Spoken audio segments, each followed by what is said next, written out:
Hey, it's Faith Talk Live. I'm Rick Probst. And I'm Dan Ratcliffe. We're pretty excited to talk to these guys, Kevin Neufeld and Katie Bowen. Katie is Kevin's daughter. We're going to talk about a story, something that happened in 2014. We're going to talk about what happened there. And first of all, welcome, you guys.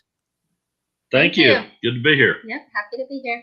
Hey, we want to give you plenty of time to talk about this, but Katie, you got my attention right off the bat. I think it was in chapter 1. And you talk about Atlanta sports teams. So listen to this. I love this. Almost 4 years of nursing experience flew out the window faster than any Georgia sports team chokes the playoffs. Oh, Yes, it's true. she and Adam Asher would get along really well. Our boss Adam, boy, he. I know this is a serious story, but you put that in chapter 1, and I just had to chuckle because that is. You nailed it right there. Yes, I couldn't help it. I had to put it in there. It's truth, but I bring a little light to it. Yeah. Well, it's opening day. Hopefully this year, 2021, things will be a little bit different. This is going to be the year. That's what I always say, right? Well, hope. Yeah. Hey, let's go ahead. We're going to talk about buried dreams, planted hope, finding hope in life's darkest moments. We're going to start, I guess, from the beginning. 2014. Should we start there? Where should we start in this whole story? Yeah, I mean, I guess that makes the most sense. 2014. I was working as a nurse in Atlanta and I was doing some online dating, met this guy. We quickly connected. Knew early on that we wanted to spend the rest of our lives together, and we were planning our wedding. It was summertime we were planning, and one day we were going to the mall to do some registering, and we got in a really bad accident, and he didn't make it. They said it was instant where he passed. And I was aware of most of it, I will say, so I can remember a lot of the details, and I go into that in the book. But just the way that from the very beginning, God picked me up, carried me through the trauma of that. And we were actually going to meet his family for lunch right after. So they knew pretty quickly on that something was wrong too. So From there, it was just like, I mean, it was hard to see it in the moment sometimes, but hindsight is just incredible to see all the people that God put from the beginning at the accident scene in my life. Because I would have been alone, with Jared, not aware of anything, and to help me. And so the book came out of a journey of quite a few years of just people that God sent to our path, different retreats that I ended up at. Just so many amazing things that God led us to bring healing to hearts and to bring me to where I am today, happily married to this wonderful man, Cameron. Now, I'm sure, Katie, obviously it's probably been a journey. It wasn't just instantaneous. Hey, God's got it all and everything's good. It was probably quite a journey. Talk a little bit about that spiritually after the accident and what you went through in the process that has led to now. So, in the book, we wanted to be open and honest and talk about a lot of the raw stuff like you're talking about, because it wasn't roses for a long time. And I honestly thought I wasn't going to get past that phase where it's like every day you're crying. Every day you think that there's not a tomorrow. It's just so dark. Everyone else's lives are moving on. So many of my friends get married, start having babies. And it's just really, really hard to watch that when you're stuck in what feels like just this Groundhog Day that keeps repeating over and over again. And just tears and more tears. And so I knew I needed to get in the Bible. It took me a minute.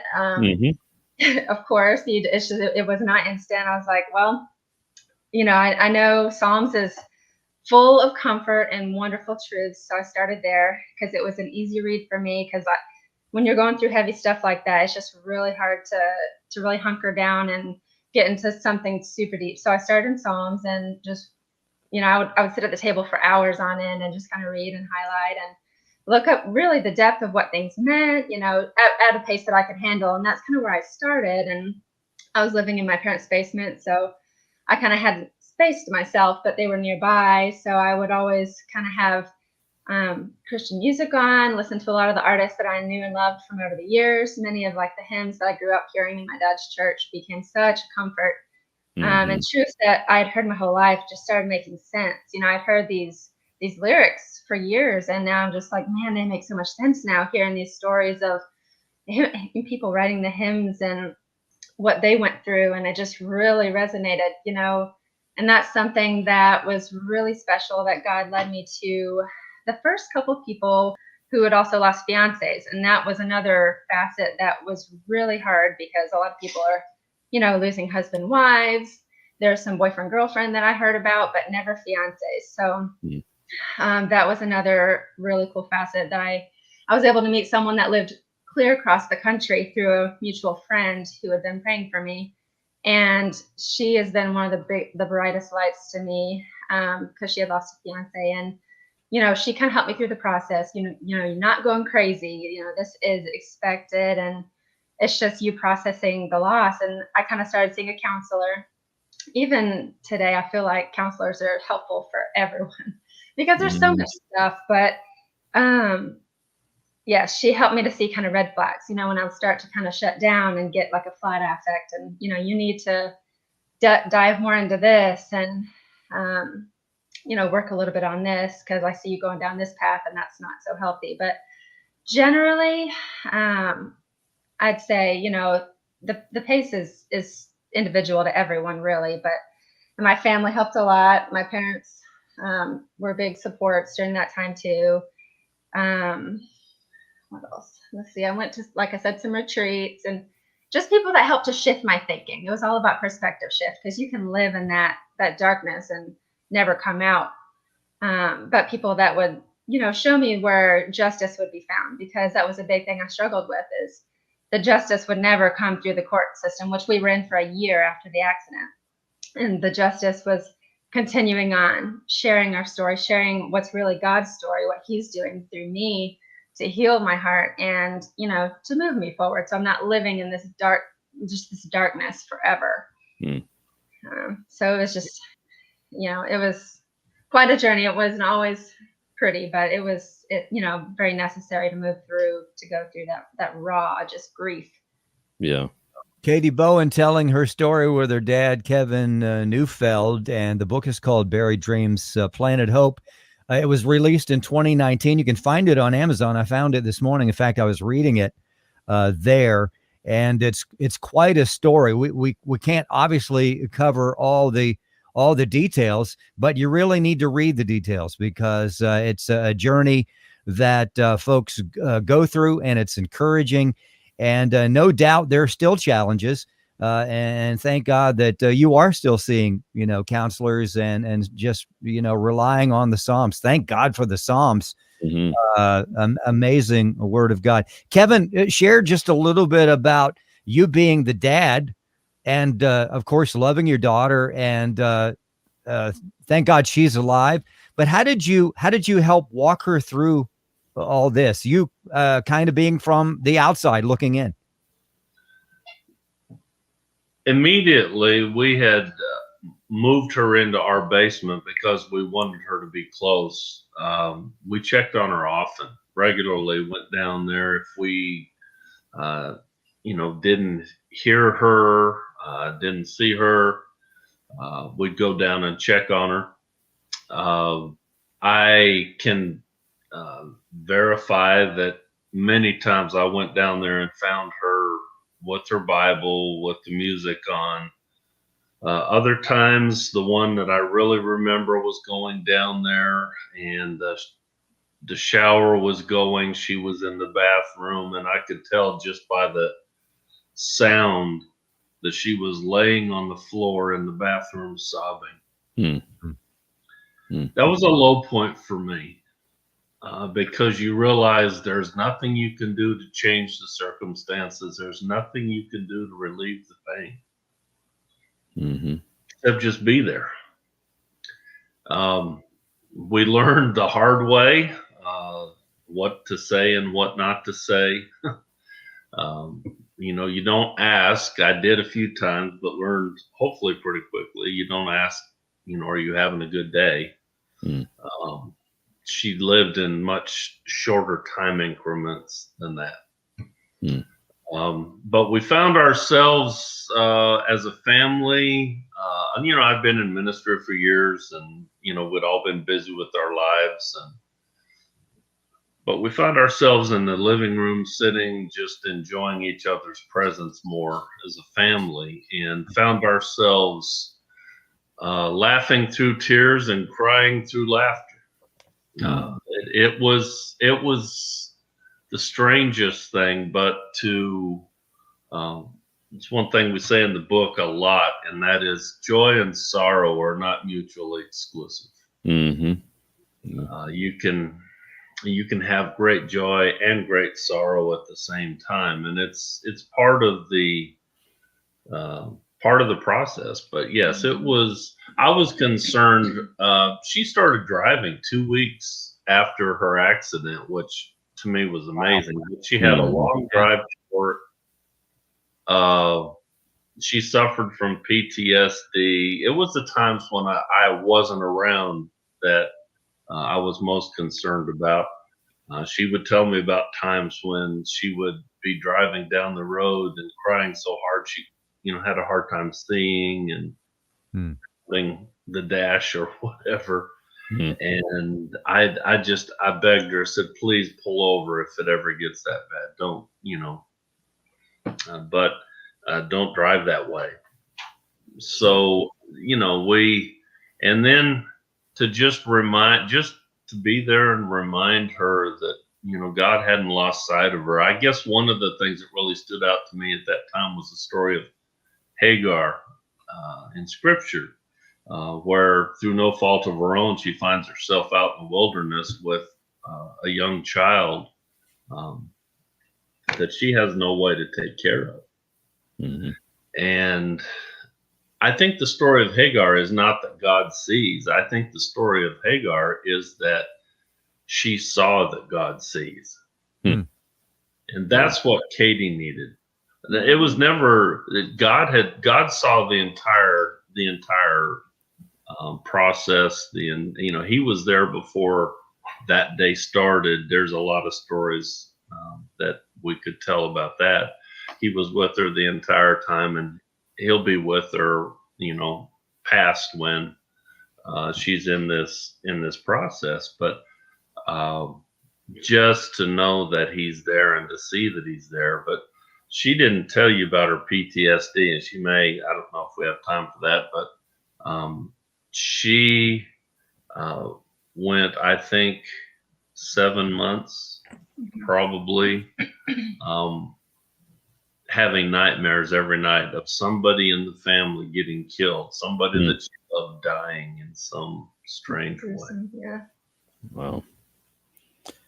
We're talking to Katie Bowen and Kevin Neufeld, and their book is called Buried Dreams, Planted Hope. And Katie, I'm sure writing the book probably was hard, but at the same time helped in healing, maybe? Did it? Yes, I would say it was. And it was amazing, to see that firsthand, because it would bring back the nightmares. It brought back much of the feeling of being in it, and even like some of the smells. It was amazing how connected some of that stuff was from the accident in my memories. But it was also like, not that I was closing that chapter, it just felt like I was moving past it. And it felt, like you said, like it was very healing. So, and it was a very important for me, I think a very important step to be able to move forward relationally and, find a husband and a healthy marriage at that. So yes, very healing. Okay. Yeah.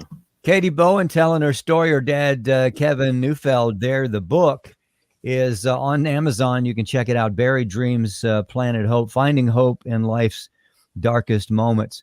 Folks that have encountered this story through you, whether it be book or one-on-one conversation, what have you found? How do people respond? How do they react? How has it helped them? I'd say the first thing we hear is just, how well written and how honest they talk about.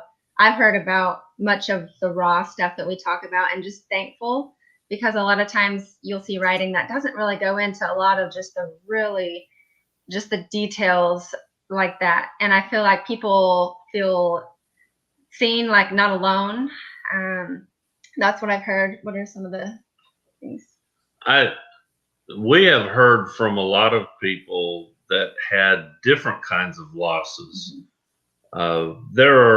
Every loss is unique, and we've learned not to compare them, but no matter what the loss is, there are some things that are common. And we have had many people just say it was good to know that some things are normal. I mean, one of the a person that God led me in contact with told me about losing a child and a fiance, or a child's fiance, in an accident, and told me that they thought they were going crazy. And one of the best things they did was to hear someone else. And that was really our hope. And we're hearing that from a lot of people, that others are encouraged by her faith. She could have run from God, but she ran to him. Just tremendous responses that way.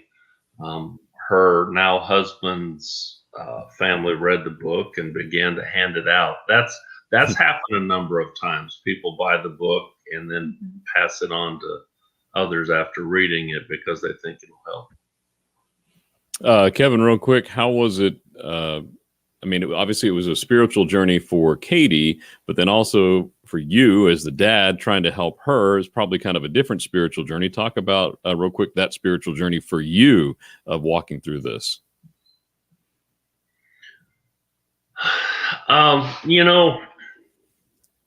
Having been in the ministry I was a pastor for 28 years, you get used to things.